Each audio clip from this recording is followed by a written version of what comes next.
नमस्कार, मेरा नाम ज्ञानेश्वर है और आपने देखना शुरू किया है लाइव सिटीज। मेरे साथ रोज की तरह दिल्ली से जुड़ रहे हैं देश के जाने माने सीनियर जर्नलिस्ट अजीत द्विवेदी जी। अजीत जी, आज जब हम बिहार की बात करें तो हम और आप अपने दर्शकों के साथ साथ किशोर कुणाल जी को सच्ची श्रद्धांजलि अर्पित करते हैं, क्योंकि उन्होंने बिहार के लिए जितना कुछ किया है वह स्वर्णिम अक्षरों में लिखा जाएगा। और हम इस बात की उम्मीद भी करते हैं कि जब 25 जनवरी को पद्म पुरस्कारों की सूची जारी होगी तो उसमें कहीं ना कहीं किशोर कुणाल साहब दिखेंगे। तो श्रद्धांजलि के साथ साथ अब देखिए हम बात करते हैं 2024 में। तो बस एक दिन बचा है, कल आखिरी दिन है और अगले साल चुनाव है। चुनाव तो लोकतंत्र में सर्वोच्च प्राथमिकता प्राप्त करता है।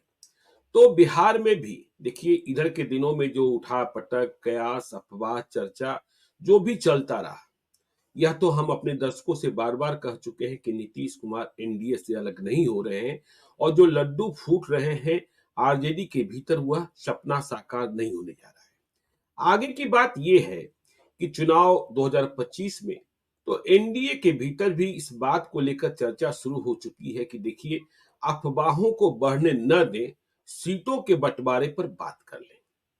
तो सीटें कैसे बटे, क्योंकि एनडीए का कुनबा बड़ा हो चुका है। जब 2020 में विधानसभा चुनाव लड़े जा रहे थे तो सिर्फ मुकेश सहनी और जीतन राम मांझी साथ थे। उपेंद्र कुशवाहा तब एक अलग मोर्चा बनाकर चुनाव लड़ रहे थे और चिराग पासवान तो बिल्कुल ही विद्रोही हो गए थे, नरेंद्र मोदी के हनुमान बनकर नीतीश कुमार का नुकसान पहुंचा रहे थे। लेकिन 2025 में चिराग पासवान है, उपेंद्र कुशवाहा भी हैं, जीतन राम मांझी भी हैं और मुकेश सहनी अभी नहीं है। मुकेश सहनी महागठबंधन के साथ है। तो मुकेश सहनी को लाने की कोशिश भी की जा रही है, क्योंकि अति पिछड़ी जातियों का जो मत है उसे एकजुट रखना है। आज हमने सुबह देखा कि देखिए नागमणि जो शहीद जगदेव प्रसाद के बेटे हैं, वे सुबह से इस बात का संदेशा प्रचारित कर रहे हैं कि 2025 में बिहार का मुख्यमंत्री कोईरी होना चाहिए, कुशवाहा होना चाहिए। खैर, यह राजनीति का एक अध्याय है। तो मुकेश सहनी आएंगे नहीं आएंगे वक्त बताएगा, लेकिन चिराग पासवान तो हैं। और 2020 में चिराग पासवान को लेकर ही कितनी तनातनी हुई यह भी हमने और आपने देखा है। देखिए नीतीश कुमार की इच्छा है कि जेडीयू बड़े भाई की भूमिका में रहे। 2020 में भी जेडीयू बड़े भाई की भूमिका में था, लेकिन नंबर 3 की पार्टी बन गई थी। अब सवाल यह पैदा हुआ कि 243 विधानसभा क्षेत्रों के बिहार विधानसभा में सीटों का बंटवारा एनडीए के भीतर कैसे होगा। नीतीश कुमार बड़े भाई बने रह सकते हैं, क्योंकि उन्होंने लोकसभा में एक कम सीट ली थी और एक अधिक सीट पर सफलता हासिल की थी। पर चिराग पासवान, तो देखिए एनडीए के भीतर जो फार्मूला निकाला जा रहा है, बड़ा भाई छोटा भाई कहा जा रहा है, इस जिद को छोड़िए, सहयोगियों का सामंजन कीजिए। तो कौन सहयोगी किसकी ओर? तो जेडीयू ने चिराग पासवान से पहले ही पल्ला झाड़ लिया है कि उन्हें आप ही समझा सकते हैं, मेरे बस के नहीं है। तो चिराग पासवान से पल्ला झाड़ लिया। तो अब क्या होगा? तो अब कहा जा रहा है कि देखिए जीतन राम मांझी को 2020 में भी नीतीश कुमार ने ही अपने साथ रखा था। अब उपेंद्र कुशवाहा को भी अपने साथ रख लीजिए। तो कुशवाहा जाति की राजनीति की बात है और मुकेश सहनी आते हैं, तो मुकेश सहनी को लाने का प्रयास करना ही है, तो उन्हें भी अपने साथ रखिए। तो जेडीयू के साथ उपेंद्र कुशवाहा, जीतन राम मांझी और मुकेश सहनी आ गए। तो और उधर क्योंकि मांग बड़ी है, चिराग पासवान को समझे बीजेपी। और सीटों के बंटवारे के बारे में जब यह हो रहा है कि दो धरा हो गया, तो सीटों का बंटवारा ऐसे होगा कि जेडीयू के नेतृत्व वाले जो जेडीयू के साथ होंगे वह 122 पर लड़ लें या 121 पर लड़ लें। चूंकि 3 है उधर, अभी तो 3 ही दिखाई पड़ रहे हैं, 4 भी हो सकते हैं जब मुकेश सहनी हो जाएंगे। और इधर चूंकि चिराग पासवान की डिमांड बड़ी है, तो 121, ये 122 और 121 इधर उधर भी हो सकता है। तो बात यही बन रही है, लेकिन यह काम भी इतना आसान नहीं है, क्योंकि देखिए यदि हम 122 सीटें नीतीश कुमार के खाते में आती है, तो जीतन राम मांझी क्या 2020 की तरह 7 सीटों पर मान जाएंगे? उपेंद्र कुशवाहा को क्या 4 से 5, 5 से 6 सीटों पर मनाया जा सकता है। और मुकेश सहनी जो 2020 में बीजेपी के पाले में थे, 11 सीटों पर चुनाव लड़ रहे थे, क्या वह 9 सीटों पर मान सकते हैं? जैसी चर्चाएं चल रही हैं, क्योंकि जेडीयू के पास 122 में भी बहुत कुछ देने को बचेगा नहीं। और उधर बीजेपी में यदि उनके पास 121 तो 100 सीटों से कम पर बीजेपी लड़ना नहीं चाहेगी। 21 सीटों पर क्या चिराग पासवान मान जाएंगे? और यदि कहीं से मान भी गए तो फिर 21 सीटें कौन सी? यह सबसे महत्वपूर्ण सवाल पैदा हो जाएगा क्वालिटी सीट्स के बारे में। और जो यह फार्मूला निकल रहा है वह इस बात का भी संकेतक है कि बीजेपी के पास, जेडीयू के पास तो ऑप्शंस रहेंगे, बीजेपी के पास नए उम्मीदवारों को नए विधानसभा क्षेत्रों में चुनाव लड़ाने के लिए बहुत विकल्प नहीं बचे होंगे। 80 तो उनके जीते ही हुए हैं, 20 में जितना प्रयोग करना है कर ले, बाकी जितने दावेदार हैं, जितने कार्यकर्ता हैं, वे घर बैठ जाएं या सहयोगी दलों के उम्मीदवारों का प्रचार करने के लिए तैयार रहे। यह स्थिति कमोबेश बिहार में बनती हुई दिखाई पड़ रही है। अजीत जी, इसी सूत्र पर बातचीत आगे बढ़ी है, अब आपकी टिप्पणी। देखिए ज्ञानेश्वर जी, अभी आपने जो बातें कही ये एक तरह से सारी तस्वीर चुनाव की तो साफ हो रही है, टिकट बंटवारे की सारी तस्वीर लगभग साफ हो रही है कि किस तरह से टिकट बंटने। अब समस्याएं तो आएंगी, हर तरफ आती है समस्या। पिछली बार हम लोगों ने देखा कि जो महागठबंधन था उसमें भी कितनी समस्या आई थी, कैसे कांग्रेस पार्टी लड़ी थी, कितनी लड़ाई हुई थी। और लेफ्ट का जो जिसका सबसे अच्छा स्ट्राइक रेट रहा, जिसने पिछली बार जो लेफ्ट की 3 पार्टियों ने चुनाव लड़ा, उनके उनके हिस्से में कितनी सीटें थी, वो टोटल 25 सीट थी और वो लोग उसमें 16 सीट जीते, 30 और सीटों पर माले का देखिए, उनमें भी देखिए लेफ्ट में भी देखिएगा माले, तो माले ने तो गजब का हाँ, कमाल किया। स्ट्राइक रेट था, उनके 12 लोग जीते और पार्टी 19 सीटों पर चुनाव लड़ रही थी। तो तो वो उधर भी होगा, उधर भी लड़ाई हुई थी पिछली बार, इधर भी इस बार भी होगा। इस बार और लेफ्ट के लोग ज्यादा सीटें मांग सकते हैं, 2 एमपी जीत गए हैं उनके। तो पिछला जो फॉर्मूला है, अभी जो आपने बात कही, जो जिस पर चर्चा हो रही है एनडीए में, ये पिछला ही फॉर्मूला है। पिछले चुनाव में भी 122 सीटों पर 122 सीटें नीतीश कुमार को मिली थी और 121 सीटें बीजेपी के पास थी। अपने 121 सीटों में से बीजेपी ने 11 सीटें दी थी मुकेश सहनी को और अपने 110 सीटों पर लड़ी थी। और नीतीश कुमार ने अपने अपने खाते की 122 में से 7 सीटें दी थी जीतन राम मांझी को और 115 पर जेडीयू लड़ी थी। तो वही फॉर्मूला अभी है कि 122 आप ले लीजिए। अब जितने अलायंस पार्टनर है उसमें उपेंद्र कुशवाहा आ गए हैं और अगर मुकेश सहनी आते हैं तो आप एडजस्ट करेंगे। बिल्कुल। तो ये तो लगभग तय हो गया कि अब नीतीश कुमार पिछली बार के जितनी सीटें नहीं लड़ने जा रहे हैं, जो और भाजपा लड़ने जा रही है, और भाजपा भी 110 नहीं लड़ने जा रही है। तो पहले जिस फॉर्मूले की बात हो रही थी कि नीतीश कुमार कह रहे थे कि एटलीस्ट 10% सीटें हम ज्यादा लड़ेंगे बीजेपी से, वो होता नहीं दिख रहा है। 10% का फासला नहीं हो रहा है। यहां तक कि अगर हम लोग सिर्फ एक सीट माने कि एक लोकसभा सीट नीतीश कुमार ने ज्यादा छोड़ी थी बीजेपी के लिए और उस एक सीट के बदले 6 विधानसभा सीटें ज्यादा मिल जाए जेडीयू को, वो भी होता नहीं दिख रहा है। क्योंकि इधर जब बांटना होगा, 3 पार्टियों में सीटें अगर बांटनी होंगी, अभी तो 2 पार्टियों में बांटने में कोई दिक्कत नहीं है। देखिए जीतन राम मांझी पिछली बार 7 सीटों पर लड़े थे, इस बार 7 या 8 सीट पर उनको मनाने की कोशिश होगी कि एक ज्यादा ले लीजिए। वैसे उन्होंने भी दबाव बनाना शुरू कर दिया है। अभी कोई मतलब नहीं था जब उन्होंने कहा कि हम संन्यास ले रहे हैं, मेरा आखिरी चुनाव है। बिल्कुल, तो ये कहने का कोई मतलब नहीं था। अभी तो 6 महीने पहले आप चुनाव ही जीते हैं लोकसभा का और अभी 4.5 साल आपका कार्यकाल बचा हुआ है। तो अभी संन्यास घोषित करने का क्या मतलब है? संन्यास घोषित करना होता तो आप अभी इस्तीफा दे देते कि अब 85 साल के हो गए, अब हम चुनाव से इस्तीफा दे रहे हैं, हमारा दूसरा आदमी हमारी सीट से एमपी होगा। तो अभी 4.5 साल बाद 2029 के मई में चुनाव है, आज आपने संन्यास अनाउंस किया। तो ये भी दबाव बनाने की राजनीति है, दबाव बनाने की रणनीति है कि हम अपना इमोशनल कार्ड पहले ही प्ले कर दिया उन्होंने कि हमारा आखिरी चुनाव होगा तो हम को ज्यादा सीटें मिले ताकि हम अपने समाज के लोगों के लिए कुछ मैसेज दे सके, कुछ अच्छा बड़ा कर सके। तो उन्होंने भी दबाव की राजनीति शुरू कर दी है। लेकिन फिर भी उनको मनाना नीतीश कुमार का काम है। नीतीश कुमार उनको हो सकता है मना ले, 7 के बदले 8 दे दे। असली है कि उपेंद्र कुशवाहा को कैसे मनाएंगे। उपेंद्र कुशवाहा तो इन तमाम लोगों से बड़े नेता है। अभी मुकेश सहनी का कद भले बढ़ा है, पिछली बार फिर भी उन्होंने कॉम्प्रोमाइज करके 11 सीट लड़े थे। लेकिन चाहे मुकेश सहनी हो, चाहे चिराग पासवान है, ये जीतन राम मांझी हो, इनसे तो बड़े नेता हैं उपेंद्र कुशवाहा। उपेंद्र कुशवाहा के एक समय 3 एमपी जीते हुए थे और अलायंस में भी वो 23 सीट 24 सीट एनडीए के अलायंस में थे, तभी लड़े थे। तो वो सीटें ज्यादा मांगेंगे। हुँ, 122 में से उनको अगर इन्हीं 2 लोगों को एडजस्ट करना हो तो नीतीश कुमार को दिक्कत नहीं है। बिल्कुल। लेकिन अगर जैसी चर्चा हम लोग कर रहे हैं, मुकेश सहनी के आने की बात हो रही है और हुँ, मुकेश सहनी की तरफ से भी बहुत पॉजिटिव फीलर दिया जा रहा है।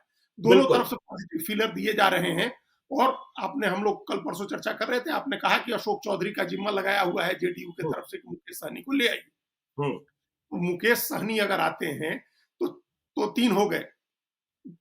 नीतीश और कुमार की देखिए सारी मुकेश सहनी कोशिश की होगी। चर्चा हम करें, मुकेश सहनी की चर्चा करें इसके नहीं, पहले यह मुकेश बता सहनी की दें चर्चा नहीं कर रहे हैं। मतलब जी, अगर तीसरी पार्टी भी आ जाती है जी, एनडीए की तरफ, वो चर्चा हम हुँ, लोग बाद में करेंगे ही, तब भी जी, नीतीश कुमार की कोशिश होगी कि हम इन्हीं 22 सीटों में इन तीनों को एडजस्ट करें। बिल्कुल, क्योंकि वो बिल्कुल। भी 100 से नीचे नहीं लड़ना चाहेंगे, किसी हाल जी, में वो 100 से कम नहीं लड़ना चाहेंगे। हुँ, तो ये समस्या आएगी। उधर बीजेपी भी 100 से कम नहीं लड़ना चाहेगी। तो हुँ, उसके लिए भी मुश्किल है कि चिराग पासवान को 21 सीट पर मनाए। तो हुँ, नीतीश कुमार और बीजेपी की नजर एक दूसरे पर रहेगी। ये लोग अपने अलायंस पार्टनर को दे करके कौन कितनी सीटें लड़ता है, उसमें हुँ, नीतीश कुमार की एक कोशिश निश्चित रूप से होगी और हमको लगता है कि उसमें कामयाब भी होंगे वो, कि चाहे 1 सीट लड़ना हो, 2 सीट लड़ना हो, वो ज्यादा लड़ेंगे बीजेपी से। बिल्कुल। मतलब बीजेपी से 2-4 सीटें उनको ज्यादा लड़नी है, ये तो हुँ, लगभग तय है और इसका हुँ, फॉर्मूला वो जरूर बनाएंगे। अगर उसके लिए एक आध सीट और ज्यादा मांगनी होती है तो वो मांगेंगे, या ये बिल्कुल। आप मान के चलें कि चिराग पासवान अगर 25 सीट पर मानते हैं तो बीजेपी के पास 96 सीटें बचती हैं। हुँ, तो नीतीश कुमार 100 सीट पर, 98 सीट पर, 99 सीट पर लड़ने की कोशिश करेंगे।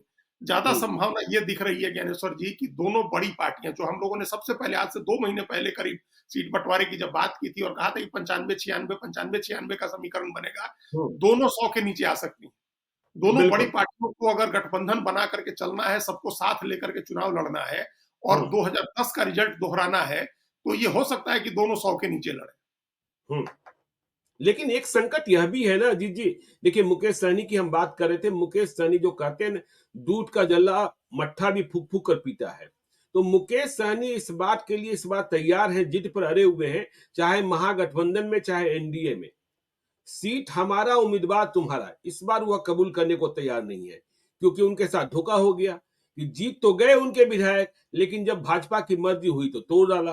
तो यह काम नहीं होगा। और दूसरी बात, चिराग पासवान यदि बीजेपी के पाले में जा रहे हैं, बीजेपी को सीटें देनी है अपने खाते से, तो सीटें कैसे मिलेगी? कौन सी सीटें मिलेगी? यह तो आप तय करते हैं कि पिछले चुनाव में आपका परफॉर्मेंस क्या रहा। तो पिछले चुनाव की यदि हम बात करेंगे, 2020 के चुनाव की बात करेंगे, तो वे तो अधिकांश मतलब करीब 95% उन्हीं सीटों पर चुनाव लड़ रहे थे जहां जेडीयू के उम्मीदवार थे, और वहीं उनके उम्मीदवारों का परफॉर्मेंस भी दिखा। हारे, ठीक है, मटिहानी छोड़ दें, अब मटिहानी वाले भी तो जेडीयू के पाले में ही हैं। तो चिराग पासवान बीजेपी के पाले में रहकर जेडीयू की सीटें मांगेंगे, जहां जेडीयू से लड़ाई हुई, भले जेडीयू भी हार गई, तो जेडीयू भी उन सीटों को नहीं छोड़ना चाहेगी कि हम उन सीटों को कैसे छोड़ दें, हम नंबर 2 वहां रहे थे। तो ये जो है, ये महाभारत भी आगे आने वाले दिनों में देखने को मिल सकता है, जब सीटों की संख्या के बाद सीटों की बात होगी। हाँ, बिल्कुल। नंबर ऑफ सीट्स तय होने के बाद सीटों की अदला-बदली शुरू होगी और जी। वो सबसे ट्रिकी काम होगा, सबसे मुश्किल और पेचीदा काम होगा वो। हम्म। जब जब सीटों की संख्या पर लोग सहमत हो जाएँगे तो इसको सुलझा लिया जाएगा, ये बात हम आप जानते हैं सीटों की जी। सहमति बनने के बाद। लेकिन हम्म। पेचीदगी बहुत रहेगी। और एक बात यहाँ समझना ज़रूरी है, देखिए बीजेपी बैठे चाहे नीतीश कुमार बैठे, चिराग पासवान की हैसियत को, उनकी पोज़ीशन को कोई इग्नोर नहीं कर सकता है। हम्म। चिराग पासवान की एक ताकत बन गई है और उनकी एक छवि भी बिल्कुल। बन गई है। एक नेता हम्म। के तौर पर वो बिहार में एस्टैब्लिश हो गए हैं। हम्म। रामविलास पासवान की विरासत को वो प्रतिनिधित्व कर रहे हैं। हम पिछले चुनाव का आंकड़ा देख रहे थे ज्ञानेश्वर जी, चिराग पासवान 135 सीटों पर लड़े थे, हम्म। जिसमें 115 सीटें तो वो थी जो जेडीयू की सीटें थी। उसके जी। अलावा 20 और सीटों पर वो लड़े। हम्म। 135 सीट पर लड़े वो और उनको कुछ 5.5% से कुछ ज़्यादा वोट आया था। हम्म। प्रिसाइज़ली अगर कहें तो हम्म। 5.66% उनको वोट आया था। जी। टोटल वोट था उनका 23,83,000, मतलब 24 लाख वोट आए थे। हम्म। अब आप सोचिए ये बहुत बड़ी संख्या होती है, 24 लाख वोट वो ले आए थे चिराग पासवान, अपने दम पर चुनाव लड़ रहे थे, कोई अलायंस काम हाँ, नहीं कर रहा है। लेकिन ये उनके उम्मीदवार कौन थे यह भी देखना होगा। उनके देखिए उम्मीदवार थे वो ऊपर उसी विद्यार्थी पर हम जो आ रहे सबसे, थे। हाँ, बीजेपी वाले जी। उसी पर हम आ रहे थे कि उनको जी। उम्मीदवार बीजेपी ने दिया था। बीजेपी के हम्म। बहुत सारे लोग उम्मीदवार थे और हम्म। कुछ संसाधन भी मिलने की खबर थी कि एक लेवल तक शुरुआती दिनों में बीजेपी ने या बीजेपी के इकोसिस्टम ने उनको समर्थन किया। हम्म। और इसका बड़ा नुकसान हुआ था पहले चरण के चुनाव में। जो पहले चरण में 71 सीटें थी, ये भी एकदम बहुत ही दिलचस्प आंकड़ा है ज्ञानेश्वर जी, जब आंकड़े के भीतर आप जाएंगे बिल्कुल। कि बिहार के 38 जिलों में 7 जिले ऐसे थे जिन 7 जिलों में एनडीए का खाता नहीं खुला, 0 हम्म। सीटें मिली थी 7 जी। जिलों में। अब आप जी। सोचिए ये कितनी बड़ी बात है। और महागठबंधन के सिर्फ 2 ही जिले हैं जहां खाता नहीं खुला। हम्म। महागठबंधन हार गया हर जगह, भले हार गए वो लोग, लेकिन हर जिले में उनको सीट मिली है 2 को छोड़कर। बिल्कुल। सुपौल सुपौल एक जिला है और एक और जिला है जमुई। सुपौल हम्म। और जमुई ये 2 जगह है जहां महागठबंधन का खाता नहीं खुला, उनको 0 जी। सीटें मिली।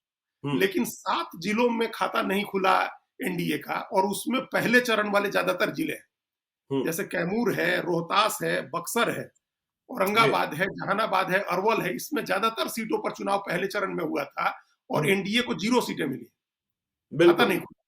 तो हम्म। ये सारी सीटें आरजेडी और कांग्रेस और उस अलायंस में चली गई थी। और ये इसलिए हुआ क्योंकि वहां बहुत ताकत के साथ लड़े थे चिराग पासवान, और उस समय तक उनको सपोर्ट मिल रहा था। एक एक परोक्ष हैंड ऑफ गॉड जिसको जी। बोलते हैं, हम्म। वो हैंड ऑफ गॉड का समर्थन उनको मिल रहा था। हम्म। तो एक तो ये कि अगर अभी जैसे आपने कहा उम्मीदवारों का, ये हम भी सोचे उम्मीदवारों के बारे में, तो ये तय मानिए कि अगर वो फिर अकेले लड़ना चाहेंगे तो उनको इस हम्म। बार भी अच्छे उम्मीदवार मिल जाएंगे, हाँ हाँ। क्योंकि उम्मीदवारों की कमी तो बिहार में है नहीं। और जो हम्म। गठबंधन है, दोनों दोनों गठबंधन तो एक एक ही उम्मीदवार को टिकट देंगे ना। और तो देखिए ना, पटना में तो चर्चा यह भी होती है, बीजेपी और जेडीयू के चाय के अड्डों, जो बाहर चाय की दुकानें हैं जहां जमा होते हैं लोग, देखिए मैं इसे सत्य नहीं मानता हूं कि बीजेपी इतना बड़ा प्रयोग करने जा रही है कि चिराग पासवान को यह भी ऑफर दिया गया है कि आप अपनी पार्टी का विलय बीजेपी में कर लीजिए, आपको हम चेहरा बना देते हैं, भविष्य का चेहरा बना देते हैं। यह चर्चाएं भी चलती रहती है। है ये चर्चा चिराग पासवान को लेकर के, ये चिराग पासवान के लोग भी ये चर्चा चलाते हैं। प्रशांत किशोर के बारे में भी कहा जा रहा है कि जी। प्रशांत किशोर ने उनको कहा हुआ है कि आप हमारे साथ आ जाइए तो आपको चेहरा प्रोजेक्ट कर देंगे। तो बिल्कुल। असल में ये चिराग पासवान के अंदर की इच्छा है कि उनको चेहरा प्रोजेक्ट किया जाए। हम्म। वो 2 तरह से प्रोजेक्ट होना चाहते हैं। एक तो हम्म। वो मतलब क्रश ऑफ द नेशन भी प्रोजेक्ट होना चाहते हैं। वो बिल्कुल। इस रूप में भी सोशल मीडिया में प्रोजेक्ट किया जाए कि वो नेशनल क्रश है। हम्म। वो ये जो जिसको बोलते हैं परफेक्ट और मोस्ट एलिजिबल बैचलर के तौर पर भी उनको प्रोजेक्ट किया जाए कि पूरे देश में वो सलमान खान पहले कहे जाते थे, अब most eligible bachelor Chirag Paswan है। इस रूप में भी वो प्रोजेक्ट हो। और हाँ, दूसरे 2025 में भी शादी का मुहूर्त निकलता हुआ दिखाई तो पड़ नहीं रहा है, नहीं निकल चुनाव रहा है, नजदीक तो होते वो भी हुए। मतलब सनातन काल तक, आगे चिरंतन काल तक जो है, जिसको जी। कहते हैं पेरेनियली, वो पेरेनियल बैचलर रहना चाहते हैं। राहुल गांधी और सलमान खान की तरह उनको प्रोजेक्ट किया जाए हमेशा कि मोस्ट एलिजिबल बैचलर है। तो वो जी। नेशनल क्रश के तौर पर भी प्रोजेक्ट होना चाहते हैं और बिहार में मुख्यमंत्री के चेहरे के तौर पर भी प्रोजेक्ट होना चाहते हैं। हम्म। तो ये उनकी अपनी इच्छा है। इसलिए कई बार खबर चलती है कि प्रशांत किशोर प्रोजेक्ट कर देंगे। अब है कि बीजेपी में मर्ज कर जाए तो बीजेपी प्रोजेक्ट कर देगी। बीजेपी नहीं करने जा रही है ऐसा कोई प्रयोग। बीजेपी कोई अब उस तरह का चेहरा, बीजेपी तो अपना बैगेज उतारने में लगी है कि किस तरह से नीतीश कुमार का बैगेज उतरे तो हम अपना मुख्यमंत्री बनाए। तो नीतीश बिल्कुल। कुमार तो इतना भारी बैगेज है, नीतीश कुमार का पैकेज उतारना चाह रही है, बैगेज बीजेपी उतारना चाह रही है। अब कोई हम्म। नया चेहरा वो अपने ऊपर नहीं लेने जा रही है बाहर से, हम्म। वो अपने चेहरे को प्रोजेक्ट करेगी। जी। चिराग पासवान का हम चर्चा कर रहे थे कि उनको इग्नोर नहीं कर सकते, उनकी हैसियत को, हम्म। 24 लाख वोट को इग्नोर नहीं कर सकते हैं। ऑलमोस्ट 5.6% वोट है उनकी, हम्म। 5.66%। तो उस वोट के लिए वो जरूरत है वोट, वो वोट बहुत जी। अंतर ला देगा। वो हम्म। वोट एनडीए की जीत में बड़ी बाधा बन सकता है अगली बार। देखिए 5 साल में गंगा जमुना में पानी बहुत बह चुका है बिहार में भी, और अब जी। स्थितियां ऐसी हैं कि अगर बिना बढ़िया गठबंधन बनाए एनडीए भी गया तो नीतीश कुमार का चेहरा खाली चुनाव नहीं जीता सकता है। बिल्कुल। नीतीश कुमार बिल्कुल। का चेहरा चाहिए, लेकिन गठबंधन भी बहुत मजबूत होना चाहिए। उस हम्म। मजबूत गठबंधन में जो फिक्सिट का काम करेंगे, ये आप सीमेंट और हम्म। रेत तो मिला दीजिएगा, लेकिन उसके ऊपर से फिक्सिट भी डाला जाता है ताकि जोड़ मजबूत रहे। तो वो फिक्सिट का काम करने वाले हैं चिराग पासवान। तो जी। उनको रखना होगा, उनको उनकी जरूरत है, उनको एडजस्ट करना होगा। हम्म। अब जब सीटों की अदला बदली की बात आएगी तो निश्चित रूप से कुछ सीटों पर जेडीयू के साथ टकराव होगा और कुछ सीटों पर बीजेपी के साथ टकराव होगा। जी। प्रत्यक्ष रूप से होगा, चूंकि वो ज्यादा सीटें लगभग सभी सीटों पर लड़े थे जेडीयू के खिलाफ में। फिर हम उनका आंकड़ा देख रहे थे, 243 में से वो सिर्फ 9 सीटों पर दूसरे स्थान पर रहे थे। हम्म।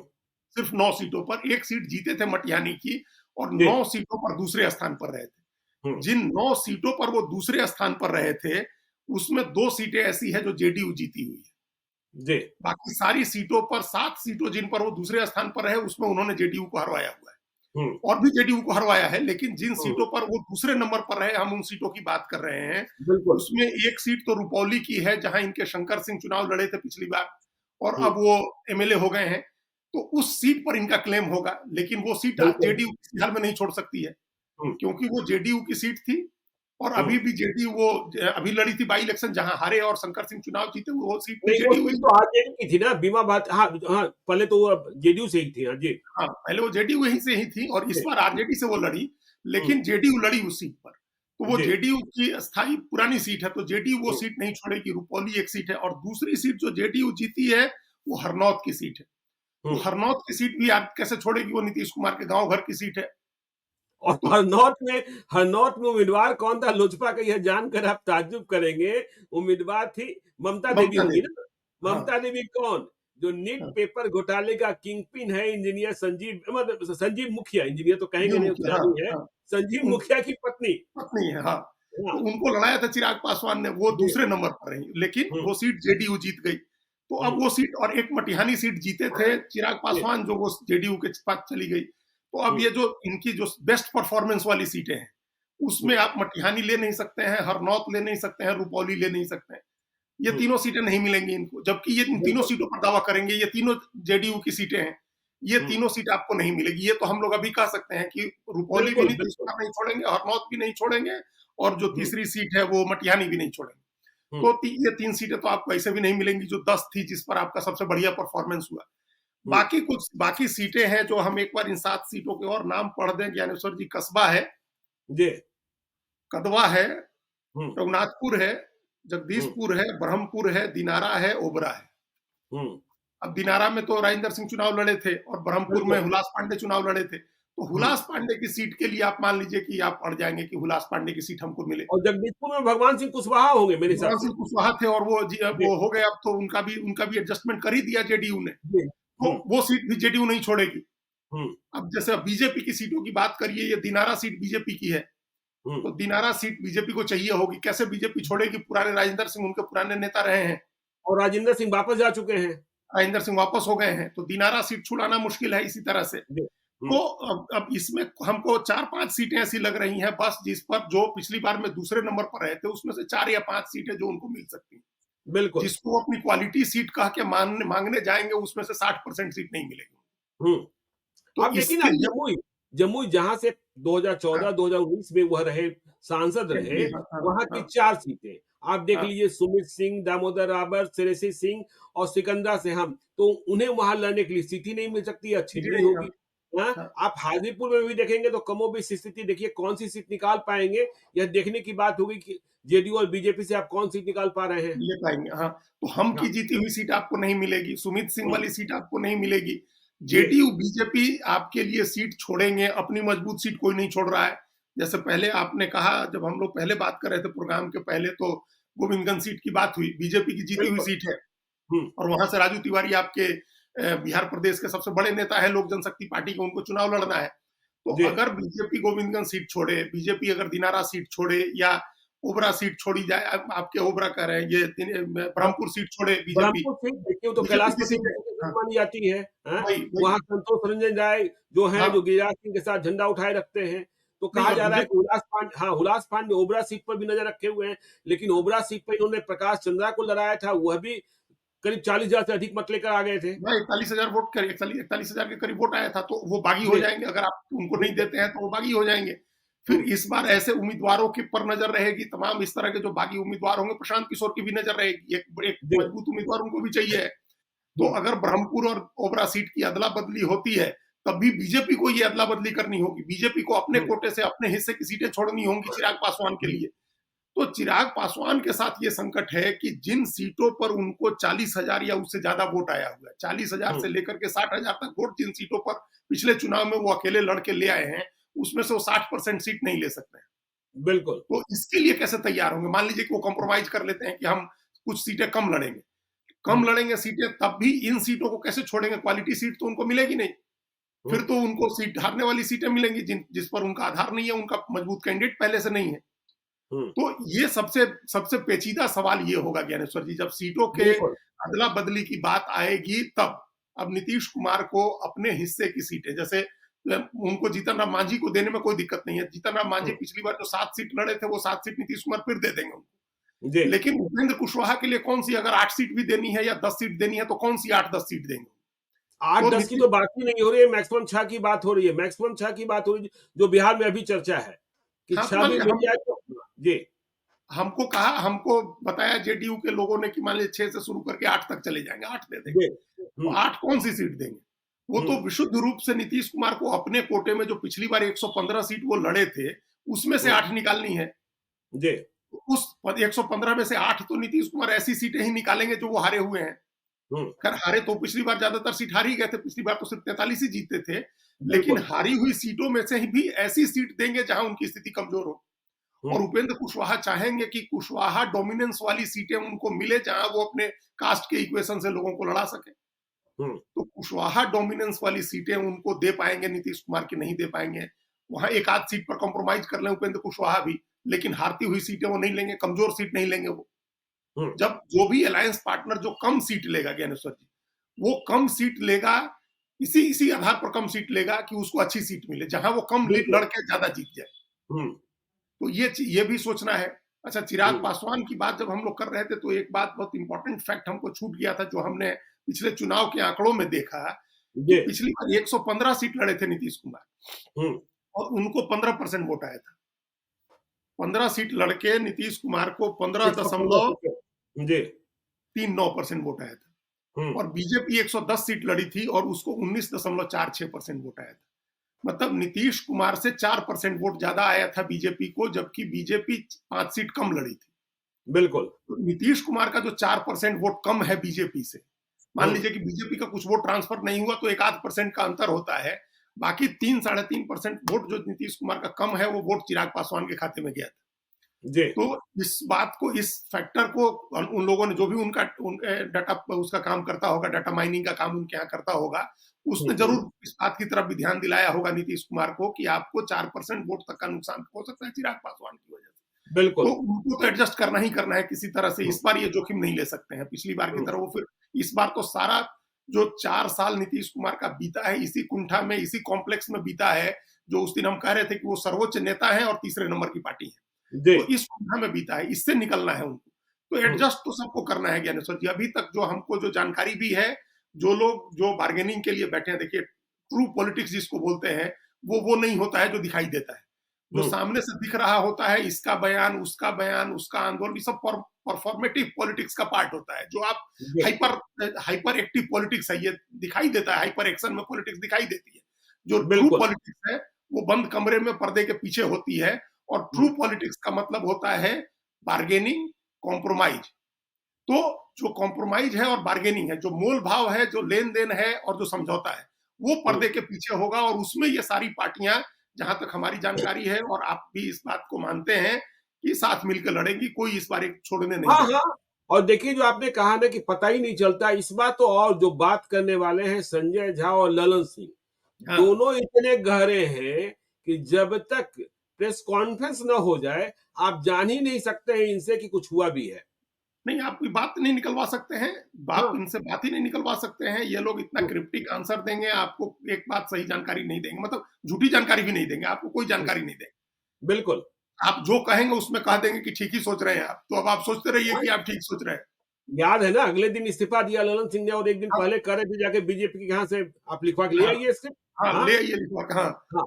तो ये तो कह ये रहे थे। वही होता है। तो इसलिए जो है वो आप नहीं पता कर सकते हैं। और उधर से भी जो बातचीत होगी, बीजेपी की तरफ से भी बातचीत होगी, वो बहुत टॉप लेवल पर होगी। तो वहां बार्गेनिंग होगी, वहां मोल भाव होगा, और उसके बाद समझौते होंगे। ये मेन दो फैक्टर है ट्रू पॉलिटिक्स का। लेकिन नीतीश कुमार मुकेश सहनी के लिए सीट कहाँ से निकालेंगे? और क्या हाँ, मुकेश सहनी 9 सीटों पर मान जाएंगे? 11 पर पिछले बार लड़े थे, उनकी महत्वाकांक्षा भी बहुत अधिक है। तो उस समय अगर नीतीश कुमार 7 सीट या 7-7 सीट पर दोनों को मनाने को तैयार हो जाते हैं, हम लोग मान लें कि 14 सीटों पर, 14 सीट पर आपने कहा कि 6 और 7 होता है, हम मान लें कि 7-7 होता है, 14 सीटों पर हो जाए, तो उसके बाद 100 तक आने में 8 सीटें बचती हैं। 100 के नीचे नीतीश कुमार आना नहीं चाहते हैं। तो 8-9 सीटों पर मुकेश सहनी को मनाने में थोड़ी मुश्किल आएगी, निश्चित रूप से मुश्किल आएगी। लेकिन अगर दूसरी तरफ ऐसा होता है कि चिराग पासवान 25 सीट पर मानते हैं, हम्म, और बीजेपी 96 सीट पर आ जाती है, तब नीतीश कुमार को 98 सीट लड़ने में दिक्कत नहीं है, 98 तब नीतीश कुमार को भी बिल्कुल। 100 से नीचे आने में दिक्कत नहीं होगी। क्योंकि हम्म, मुकेश सहनी का भी महत्व वो लोग समझ रहे हैं। मुकेश सहनी पिछली बार भी कोई 1.5% वोट ले आए थे और हम्म, वो उनका वोट एक वोट बैंक बन गया है। तो उनको भी छोड़ना नहीं चाहेंगे लोग कि एकदम मतलब चुनाव के पहले ही डिसीजन निकाल देना है अगर कि एनडीए 200 सीट जीत रहा है या पौने 200 सीट जीत रहा है, ये डिसीजन निकाल देना है तो उनको साथ ले लीजिए, डिसीजन अपने आप हो जाएगा।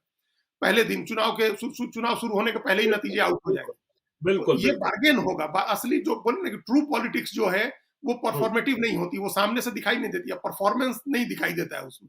वो पर्दे के पीछे की बात होती है और वहां बार्गेनिंग और कॉम्प्रोमाइज, कौन कितना बार्गेन करता है, कौन कितनी देर तक अपना फोर्ट होल्ड करता है और क्या और चीजें टेबल पर क्या रखी जाती हैं। हमने कहा था जी, पहले भी कि जो सत्तारूढ़ दल होता है उसके पास सिर्फ सीटें नहीं होती हैं, और भी बहुत चीजें होती हैं रखने के लिए। बिल्कुल, मान बिल्कुल। लीजिए कि मुकेश सहनी के लिए कोई बड़ा ही प्रस्ताव रख दे कोई आदमी कि भाई जी, आप 8 सीट पर लड़िए और 2026 में आप राज्यसभा जाइएगा, हम्म, आप केंद्र में मंत्री होइएगा, आपको राज्यसभा भेजा जाएगा, आप केंद्र में मंत्री होइएगा। तो अगर क्या पता इस तरह का प्रस्ताव सामने आ जाए। हालांकि हम्म, उनकी भी महत्वाकांक्षा उप मुख्यमंत्री बनने की है बिहार में, जिस तरह से हाँ, चिराग हाँ, पासवान। जी, लेकिन ये भी मामूली बात नहीं होगी कि आपको ये कहा जाए, एक ऑफर दिया जाए। तो नीतीश कुमार और बीजेपी के पास बहुत सारी चीजें, वो पटली पोटली लेकर के बैठेंगे, उस पोटली में से बहुत सी चीजें निकाल सकते हैं वो।